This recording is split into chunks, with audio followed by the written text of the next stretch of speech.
ರಾಜ್ಯಸಭೆಯ ಚುನಾವಣೆಯನ್ನ ಗೆದ್ದು ಬೀಗಿದೆ ರಾಜ್ಯ ಕಾಂಗ್ರೆಸ್. ರಾಜ್ಯಸಭೆಯಲ್ಲಿ ಆಗಿರುವಂತದ್ದೇನು, ಯಾರ್ಯಾರಿಗೆ ಎಷ್ಟೆಷ್ಟು ಸೀಟುಗಳು ಬಂದಿದೆ ನೋಡೋಣ. 134 ಶಾಸಕರ ಜೊತೆಗೆ ಬಿಜೆಪಿಯ ಒಂದು ಮತ ಕೂಡ ಸೇರ್ಕೊಂಡಿದೆ. 4 ಪಕ್ಷೇತರರ ಮತ ಸೆಳೆಯುವಲ್ಲೂ ಕೂಡ ಕಾಂಗ್ರೆಸ್ ಸಕ್ಸಸ್ ಆಗಿದೆ. 3 ಅಭ್ಯರ್ಥಿಗಳಿಗೂ 47, 47, 45 ಮತಗಳ ಹಂಚಿಕೆಯನ್ನ ಮಾಡಿದ್ದಾರೆ. ಬಿಜೆಪಿಯ ಶಾಸಕ ಎಸ್.ಟಿ. ಸೋಮಶೇಖರ್ ಅಡ್ಡ ಮತದಾನವನ್ನ ಮಾಡಿದ್ದಾರೆ. ಮತ್ತೊಬ್ಬ ಅತೃಪ್ತ ಶಾಸಕ ಶಿವರಾಮ್ ಹೆಬ್ಬಾರ್ ಗೈರಾಗಿದ್ದಾರೆ. ಅಂದುಕೊಂಡಂತೆ ಜನಾರ್ದನ್ ರೆಡ್ಡಿ ಮತ ಕೂಡ ಕಾಂಗ್ರೆಸ್ ಸೆಳೆಯೋದ್ರಲ್ಲಿ ಯಶಸ್ವಿಯಾಗಿದೆ. ಕೆಲವೇ ಕ್ಷಣಗಳಲ್ಲಿ ರಾಜ್ಯಸಭಾ ಫಲಿತಾಂಶ ಪ್ರಕಟವಾಗಲಿದೆ. ರಾಜ್ಯಸಭೆ ಚುನಾವಣೆಯನ್ನ ನಿರೀಕ್ಷೆಯಂತೆ 3 ಸೀಟುಗಳು ಕಾಂಗ್ರೆಸ್ ಪಾಲಿಗೆ, ಕಾರಣ ನಂಬರ್ಸ್ಗಳು ಅವ್ರ ಹತ್ರ ಇತ್ತು. ಹಾಗಾಗಿ ನಿರೀಕ್ಷೆಯಂತೆಯೇ 3 ಸೀಟುಗಳು ಅವರಿಗೆ ಹೋಗ್ತಾ ಇದೆ.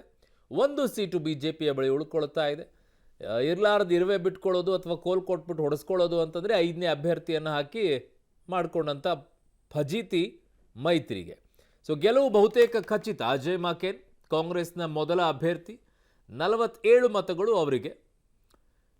ಜಿ.ಸಿ. ಚಂದ್ರಶೇಖರ್ ಕಾಂಗ್ರೆಸ್ಗೆ 3ನೇ ಅಭ್ಯರ್ಥಿ. ಗೆಲುವು ಆಗ್ತಾ ಇದೆ. 45 ಮತಗಳು ಇವರಿಗೆ.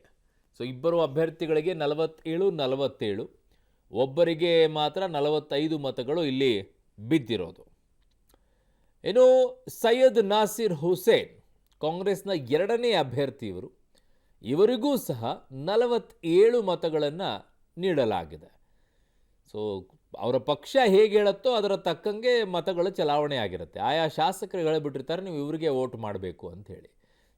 ನಂಬರ್ಸ್ಗಳು 47 ಶಾಸಕರಿಗೆ ಅಜಯ್ ಮಾಕೆನ್ ಅವರಿಗೆ ಹಾಕಿ ಅಂತ ಹೇಳಿ, 47 ಶಾಸಕರಿಗೆ ನಾಸಿರ್ ಹುಸೇನ್ ಅವರಿಗೆ ಹಾಕಿ ಅಂತ ಹೇಳಿ, 45 ಶಾಸಕರಿಗೆ ಚಂದ್ರಶೇಖರ್ ಅವರಿಗೆ ಹಾಕಿ ಅಂಥೇಳಿ ಕೊಟ್ಟುಬಿಟ್ಟಿರ್ತಾರೆ. ಅವ್ರು ಹೋಗಿ ಅವರಿಗೆ ಮತವನ್ನು ಹಾಕಿ ಬಂದಿರ್ತಾರೆ. ಹಾಗಾಗಿ ಆ ನಿಟ್ಟಿನಲ್ಲಿ ಈ ಮತವನ್ನು ಹಾಕಿಸಿಕೊಂಡಿದ್ದಾರೆ ಈಗ.